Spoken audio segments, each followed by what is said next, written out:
Hello बच्चों, पीछे हमने अध्याय 2 के अंदर बर्मर्गी से चयनित कुछ पद में सूरदासी के द्वारा रचित पदों के बारे में अध्ययन कर रहे थे, जिसमें हमने तो तीन तक इसका अध्ययन कर लिया था। आज हम चौथे अध्याय का अध्ययन करेंगे, जिसमें हम देखेंगे बच्चों,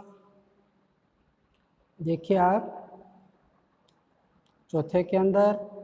आँखियाँ हरि दर्शन की भूखी। तो यहाँ पर गोपियाँ उद्धव से कह रही है, जब भगवान श्री कृष्ण मथुरा से लौटकर नहीं आते हैं तो कहते हैं कि हरि यानी भगवान दर्शन यानी दर्शन की भूखी, यानी हमारी आँखें भगवान श्री कृष्ण के दर्शन की भूखी हैं। उनकी बार बार हमारी आँखें भगवान श्री कृष्ण का दर्शन करना चाहती हैं, केवल उन्हीं की दर्शनों की भूखी है। कैसे रहें रूप रस राची, यानी कैसे रहें अब रूप राची कहते हैं बच्चों रंगी हुई, और रूपरस यानी रूप में रंग, यानी रूप जो उनका रूप रंग है भगवान श्री कृष्ण का, उनके रूप रंग में हमारी जो आंखें हैं वो इस तरह से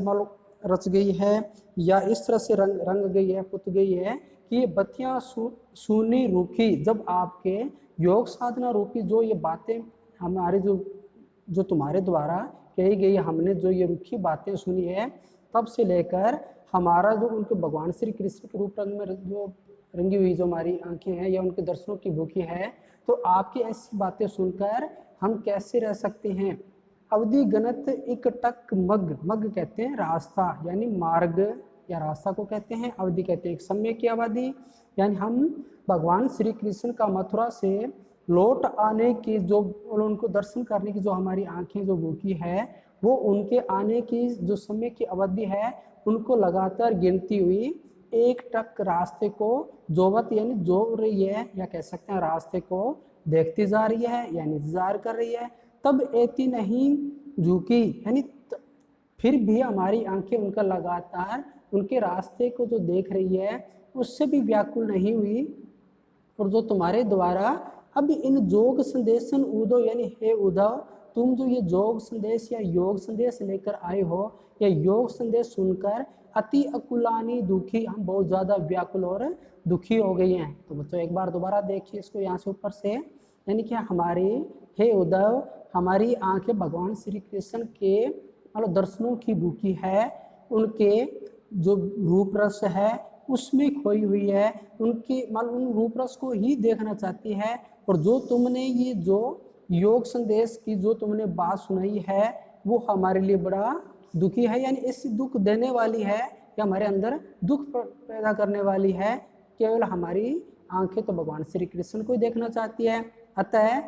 अवधि गणत इकटक, यानी उनके आने की, यानी मथुरा से आने की जो अवधि है या समय है, उसका हम इंतजार करते हुए उनके रास्ते को, उस रास्ते में हम उनको देख रहे हैं, उनकी बाट जो रहे हैं। तब ऐती नहीं झुकी, झुकी मतलब कहते हैं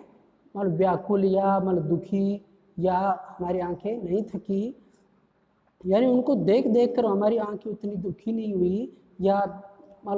थकी नहीं है अभी तक। और तुमने केवल उनके योग संदेश को सुनाकर हमें उनसे भी ज़्यादा व्याकुल कर दिया है, या हमें उससे भी ज़्यादा थका हुआ महसूस करा दिया है। अब इन योग संदेशन उद्धव, यानी ये जो तुम्हारा योग संदेश उद्धव तुमने दिया है, अति अकुलानी दुखी, यानी हम उससे ज़्यादा दुखी हुए हैं। यानी कि जो आंखें देख देख कर या उनका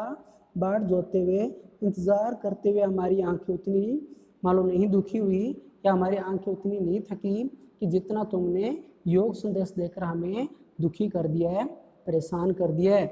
पारक वह मुख फेरी दिखाओ, यानी एक बार हे उद्धव, तुम एक बार भगवान श्री कृष्ण का फिर से हमें वह मुख दिखा दो। दुही पे है पीवत पतों की, जो या तुम गायों का दूध निकाल कर, यानी दुही पे है पीवत, यानी भगवान श्री कृष्ण जब वो जो पत्ते होते थे या जो पत्तों के अंदर बनाए हुए जो दोहना होता था, पत्ते रूपी जो दोहना होता था, उसके अंदर दूध दूहकर जो भगवान श्री कृष्ण जिस तरह दूध पीते थे,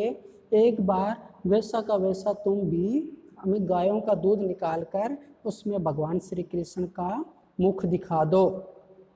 सूर सिकत हटी नाव चलायो, यहाँ पर सूरदासी कहते हैं कि गोपियाँ किस प्रकार से उद्धव से कह रही हैं कि हे उद्धव, तुम एक बार ये तुम मान लो इस तरह से भगवान श्री कृष्ण का एक बार मुख दिखा दो, जो जिस प्रकार से वो जो पत्ते रूपी जो दोना होता था, या जो वो बर्तन बनाकर उसमें दूध निकालकर वो पीते थे, उस तरह से तुम भी एक बार उन गायों का दूध निकालकर हमें उनका मुख दिखा दो। और फिर आगे सूरदास जी कहते हैं कि सुर सिकत हटी नाव चलायो, यानी कि हे उद्धव, क्यों तुम सिकत हटी, सिकत मतलब सूखी हुई नदी, तो यहाँ नदी की बात हो रही है बच्चों, यानी सूखी हुई नदी या जो रेत रूपी नदी है उसके अंदर हटी नाव चलायो, क्यों अपने हट पूर्वक हमें योग संदेश देकर या इस तरह से हट करते हुए हमें योग संदेश देना चाहते हो। जो ये सरिता है सूखी, यानी जो सरिता सूख चुकी है उसमें, यानी उस रेत भरी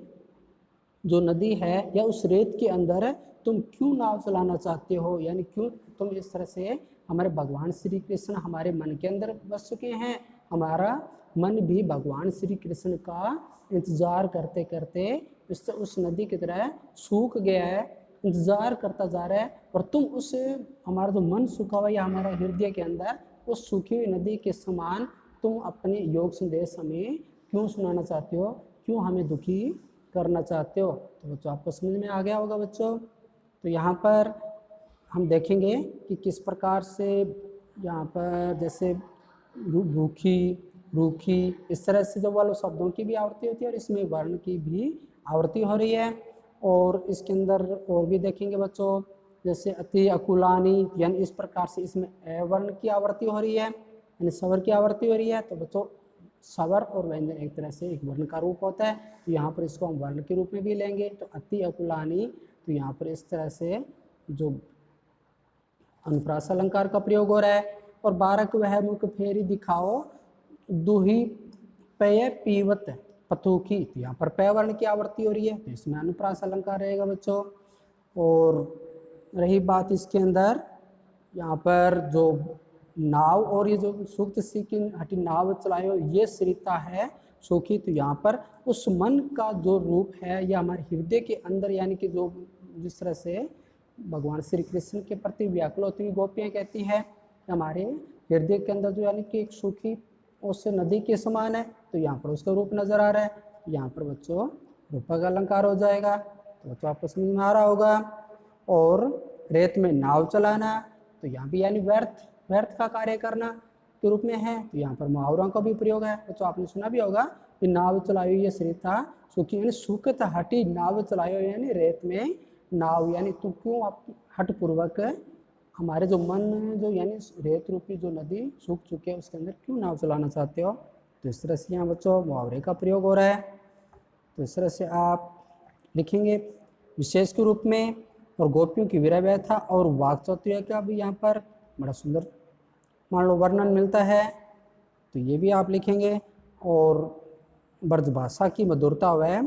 पद की जो गहता है वो भी बड़ी मान लो यहाँ पर सुंदर चित्रण मिलता है, तो यहाँ पर वो भी आप लिखोगे, यानी ब्रजभाषा की मधुरता व पद की गहता का सुंदर चित्रण है, इस तरह से आप लिखोगे बच्चों। तो समझ में आ रहा होगा बच्चों आपको। आगे हम चलते हैं नेक्स्ट पद के अंदर, निर्गुण कौन देश को बासी, तो यहाँ पर इस तरह से कह रहे हैं कि निर्गुण कौन देश को बासी, मधुकर हंसी समुझाए सुहेंदे बुझती सांस न हांसी, यानी यहाँ पर कह रहे हैं कि किस प्रकार से जो निर्गुण निराकार ब्रह्मा जी है वो भी भक्ति करने का उपदेश देने वाले उद्धव से गोपियाँ पूछने लगती है। निर्गुण जो निराकार ब्रह्म की जो भक्ति का करने का या उपदेश देने के लिए, यानी भगवान श्री कृष्ण ने जब ये अपनी योग संदेशना में दिया था बच्चों, तो यानी यहाँ पर जब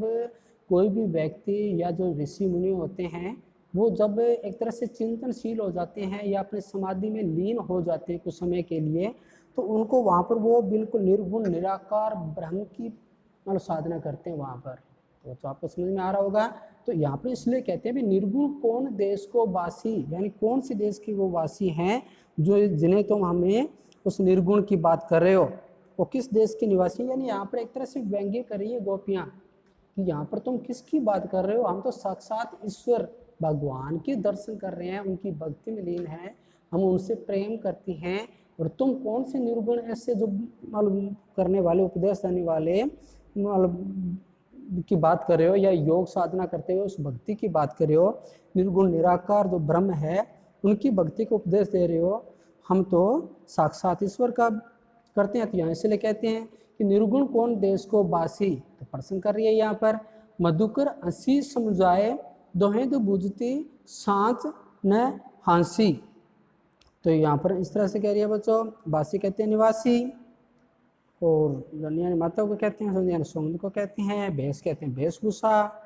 और यहाँ पर तो कहते हैं हंसी यानी हंसते हुए। तो यहाँ इस तरह कह रहे हैं कि निर्गुण की व्याख्या कर रहे हो, किस देश का वासी है, हे मधुकर। तो यहाँ पर कहा है हे मधुकर, हमें अच्छी तरह समझाकर कहो, कि हमें अच्छी तरह समझाओ कि तुम्हारे योग संदेश के पीछे या भगवान श्री कृष्ण हमें क्या मालूम से तुम एक तरह से भेजा है और तुम हमें कौन सा संदेश दे रहे हो। तो इसलिए यहाँ पर कह रही है कि हे मधुकर, हमें अच्छी तरह समझाकर कहो कि हम इसके लिए तुम्हें शब्द देती हैं। यानी यहाँ पर कह रही है कि हंसी समझाए, अच्छी तरह से समझाओ, सुहद भूजती सांच न हंसी। हम यहाँ पर मजाक नहीं कर रही, हम केवल यहाँ पर सौंदर्य रूपी मतलब आपसे पूछ रहे हैं कि हमें इस तरह से बताओ, यानी भगवान श्री कृष्ण का जो मुखमंडल है हमारी वहाँ उससे नज़र भी नहीं हटती, और तुम हमें कह रहे हो निर्गुण की। तो इस तरह से कहती हैं कि हंसी समझाए सोहद बूझती सांच, हम आपसे सच पूछ रही हैं, हमें इसमें किसी भी प्रकार की हंसी मजाक नहीं है। तो यहाँ पर कह रही है कि इसके लिए हम तुम्हें शपथ भी देती हैं कि यह बात तुमसे सत्य भाव से ही हम पूछ रही है। सांच, हम आपसे सत्य भाव से पूछ रही है, न हंसी, इसमें हम तुम्हारी किसी भी प्रकार के मतलब हंसी मजाक नहीं कर रही हैं, या हम आपसे मजाक नहीं कर रहे हैं। कोहक जनक जननी को कहियत, कौन नारी को दासी। तो यहाँ पर इस तरह से आगे फिर बात करते हुए कहती है कि तुम्हारे उस निर्गुण ब्रह्म का पिता कौन है। को है जनक, जननी को कहियत, और कौन उनकी माता है। तो यहाँ पर निर्गुण की उपासना करते हुए कहते हैं कि हम भगवान, जिस साक्षात भगवान श्री कृष्ण से हम प्रेम करते हैं, जिनकी हम भक्ति करते हैं, हम उन्हें अच्छी तरह से जानते हैं। और जो तुम जिस निर्गुण जो भक्ति के लिए जिसका कह रहे हो कि उनके पिता कौन है और कौन उनके माता है, कौन नारी को दासी, और वह किस यानी उनकी पत्नी कौन है, कि कौन नारी यानी कौन उनकी नारी यानी उनकी पत्नी है, और कौन उसकी दासी है। तो यानी इस प्रकार से कहते हैं कौन को दासी मतलब कौन उनकी दासी है। इस तरह से प्रश्न करते हुए कहते हैं कैसो वर्ण भेष है, कैसी रस्में अभिलाषी, और उनका वर्ण क्या है, यानी किस वो रंग के हैं, कौन सा उनका भेष है, भेष का हो है, कैसो यानी कौन सा उनका भेष है, कैसे नजर आते हैं वो, और तथा किस प्रकार के वो रस के अभिलाषी हैं, यानी किस रूप में वो नजर आते हैं, और उनकी जो मन की इच्छाएं हैं वो कौन सी है, या किस रस के वो इच्छा रखते हैं। पाओगो पुनि क्यों आपनो जोरे, कहोगो गांसी, यानी इस तरह से यदि तुम हमारे प्रश्नों के उत्तर देने में अगर असत्य अगर मालूम कहोगे तो अपने किए का फल भोगोगे। अगर हमें तुम झूठ कहोगे, अगर हमारी जो सही तरह से हमें संदेश या जो हम आपसे जो प्रश्न कर रही हैं, अगर आपको उन्होंने कोई भी सही तरह से आपने नहीं दिया, तो आप फिर झूठ मालूम तरह से करते हुए उसका फल भोगोगे। तो अतः शून्यत मौन हवे रह गयो ठग्यो सो, सुर सवे मति नासी, यानी यहाँ पर सूरदास जी कहते हैं कि किस प्रकार से ऐसे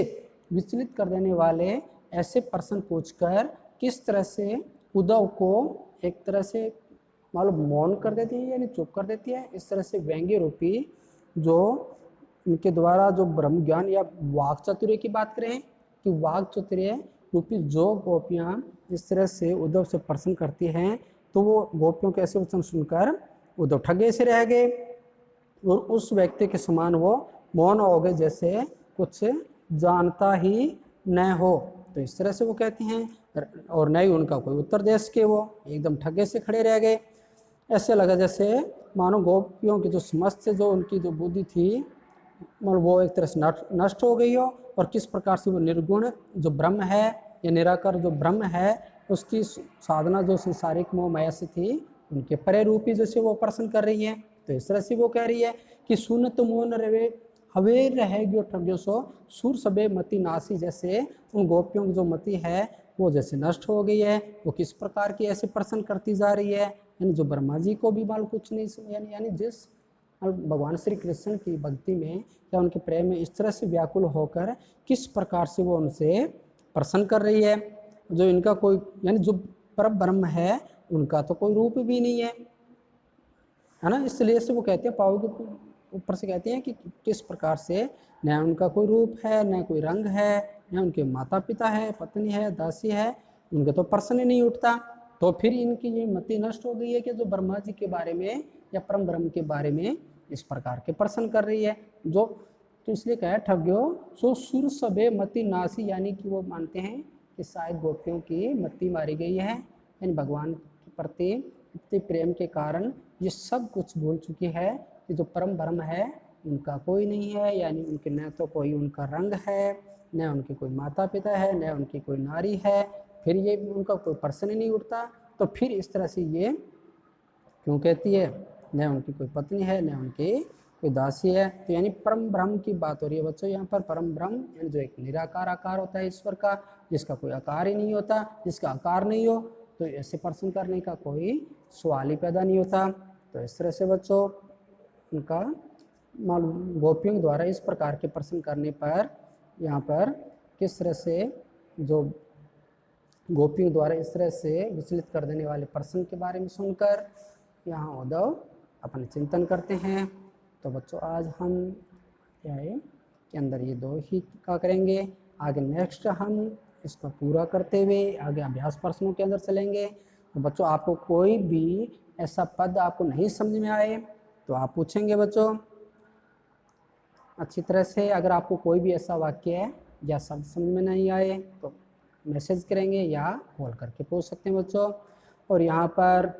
अनुप्रास अलंकार तो रहेगा ही रहेगा बच्चों, क्योंकि हर बार आपको कहीं ना कहीं वर्णों की आवृत्ति इसमें मिल रही है, कैसो कही, तो इसमें वर्णों की आवृत्ति हो रही है बच्चों, तो अनुप्रास अलंकार रहेगा। और आक्षेप अलंकारों का भी हो रहा है, यानी किस तरह से वो आक्षेप कर रहे हैं यहाँ पर उद्धव से, यानी उद्धव तुम हमें जो कुछ बताना चाहते हो सच सच बताना, यानी इस प्रकार का जब आक्षेप होता है तो हाँ आक्षेप अलंकार के रूप में देखा जाता है बच्चों। और यहाँ गोपियों के द्वारा किस प्रकार से निर्गुण निराकार जो भक्ति का वो खंडन करती है, यानी जिसका कोई आकार नहीं, रूप नहीं, और हम तो भगवान साक्षात भगवान श्री कृष्ण की भक्ति करते हैं, तो इस तरह से वो आक्षेप के रूप में कह रही है। और निर्गुण निराकार भक्ति का वो खंडन करती है। और योग साधना को वो प्रेम भक्ति के आगे भी अनुपयुक्त मानती है। और इसमें व्यंग्यात्मक और परिहासात्मक शैली का भी प्रयोग हुआ, यानी कि जिस तरह से वो हंस भी रही है उद्धव पर कि उद्धव तुम कौन सी निराकार भक्ति की योजना बात कर रहे हो, हंसते हुए उनसे पे आक्षेप करती है। और फिर कहते हैं नहीं नहीं हम आपका मजाक नहीं कर रहे, हम आपसे सच सच पूछ रहे हैं कि आप बताइए जो निराकार जो जिस योग साधना की आप बात करते हो, परम ब्रह्म की बात करते हो, उसका कौन सा आकार है, कौन से उसके माता पिता हैं, कौन उनकी पत्नी है, कौन उनकी दासी है। इस प्रकार के जो बात अगर कही जाती है बच्चों तो ये परिहासात्मक यानी व्यंग्यात्मक शैली में होती है। तो इस तरह आप इसके विशेष रूप में लिखेंगे बच्चों, तो आपको समझ में आ गया होगा बच्चों। और अगर आपको कोई भी कहीं भी प्रॉब्लम हो तो बच्चों आप स्पेशल कॉल किया करो, जो भी आपको नहीं समझ में आए तो हम उसको दोबारा देखेंगे, रिवाइज करेंगे, उसको दोहरान करेंगे, तो आपको अच्छी तरह समझ में आएगा। और बाकी के जितने भी ये काव्य खंड है, जैसे भी ऑफलाइन में स्कूल खुलेंगे तो आप इनको फिर से रिवाइज कर लेंगे बच्चों, तो आपको समझ में आ रहा होगा। तो आगे आप वर्क अपना साथ साथ करते रहिए, कहीं समझ में नहीं आए तो ज़रूर पूछेंगे बच्चों। जय हिंद।